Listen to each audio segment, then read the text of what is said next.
In the last episode, mimic your ancestors before eating.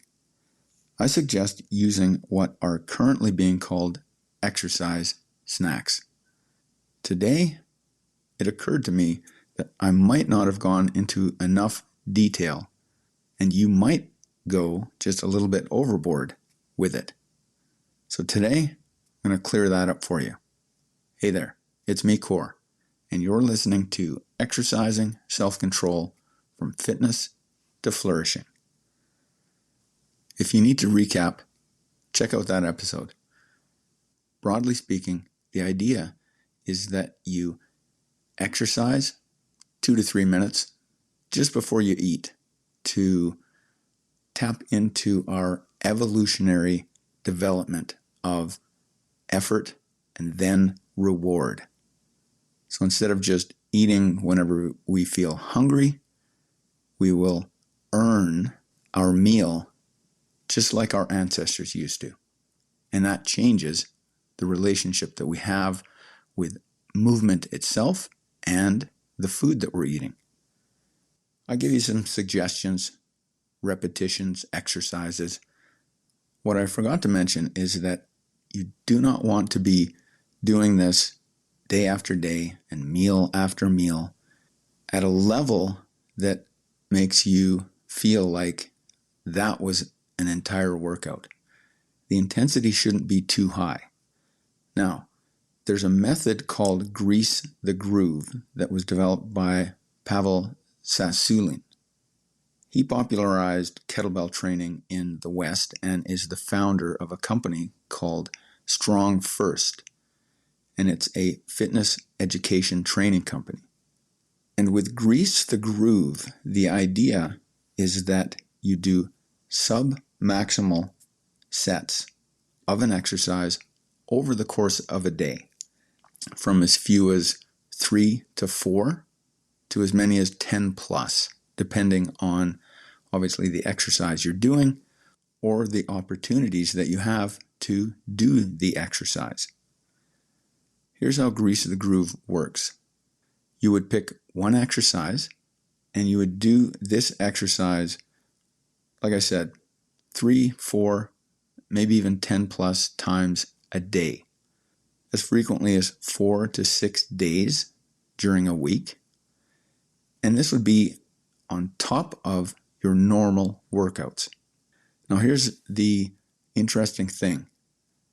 The sets themselves would be at an intensity of maybe 40 to 70% of what you would normally be able to do at a maximum effort.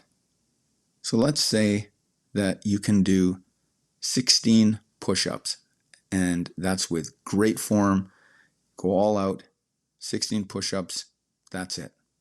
So if you were going to use Grease the Groove to become stronger with the push-ups, every time you would do a set, you would only do somewhere between 6 to as many as 9 push-ups.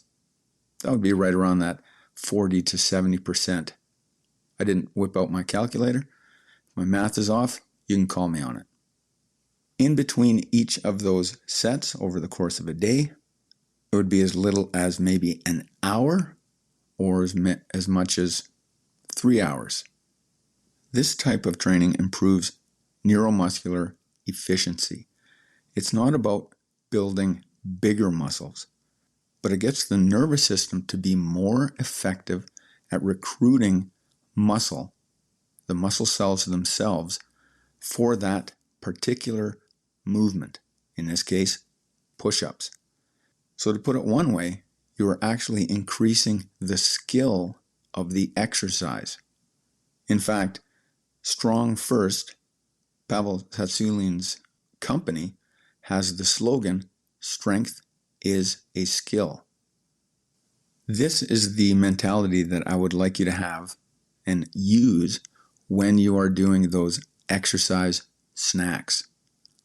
So before you choose to eat, you would do sub-maximal effort, enough that you would still raise your heart rate perhaps, but quite often when people think about a workout, They think about going all out, maximum intensity.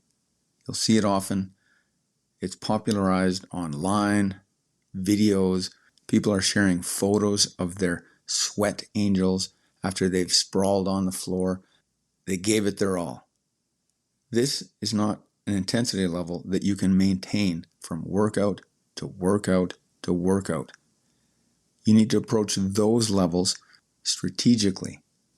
It's much wiser to practice the skill of exercise. The body will adapt, even to sub-maximal efforts. You'll get fitter.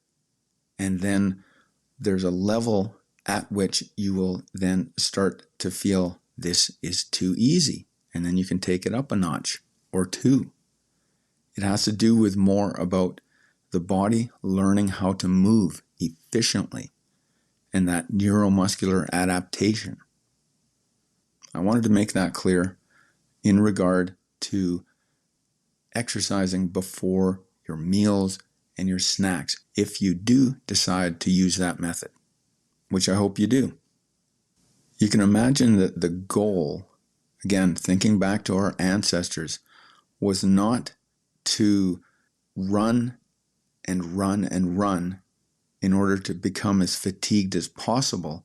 It was to run fast enough, but also in a way that could be maintained in order to catch up to the animal. Exercise that we do now is artificial. Most of us do not have physical enough jobs that we can maintain our health unless we choose to exercise. But chasing fatigue for fatigue's sake is not what we're trying to get to. We're trying to become efficient and effective in the movements. We're always striving to use good form, excellent technique, and to train the skill of strength itself. You can consider exercise, the movement of the exercise that you're doing, as dance or a martial arts form or practicing shooting a basket or an archer aiming to hit the bullseye of a target. Those are skills. When we become skilled, we also avoid injury. Good technique helps us avoid hurting ourselves. No one wants to be in pain from exercise. We actually exercise to avoid physical pain. We become stronger, we become more flexible, we become more mobile. Think of those when you are exercising. Think of the skill that you're practicing and you want to master and become excellent at that skill. I hope that clears that up. If you have any direct questions, please do let me know. That's it for today. Catch you next time.